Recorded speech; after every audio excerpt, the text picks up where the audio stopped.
الحمدللہ رب العالمین والصلاة والسلام علی سید المرسلین اما بعد۔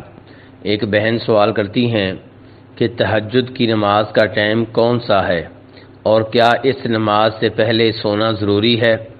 تو گزارش یہ ہے کہ عشاء کی نماز کے بعد سے لے کر فجر کی اذان تک کسی بھی ٹائم رات کے نوافل ادا کیے جا سکتے ہیں اور یہی تہجد کی نماز ہے۔ اب رہا یہ سوال کہ کیا اس سے پہلے سونا ضروری ہے، تو صحیح بات یہ ہے کہ اس سے پہلے سونا ضروری نہیں ہے، سوئے بغیر بھی آپ یہ نماز پڑھ سکتے ہیں۔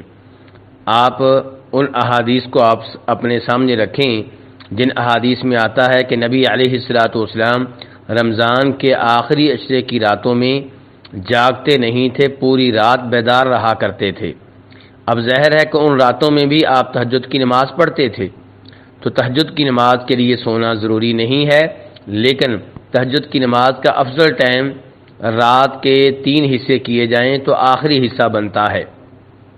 رات کا آخری پہر یہ تہجد کی نماز کا بہترین ٹائم ہے، کیونکہ یہ وہ ٹائم ہے جس ٹائم اللہ تبارک و تعالی آسمان دنیا پہ نازل ہو کے آواز لگاتے ہیں، کون ہے جو مجھ سے دعا کرے میں اس کی دعا قبول کروں، کون ہے جو مجھ سے گناہوں کی بخشش مانگے میں اس کو معاف کر دوں۔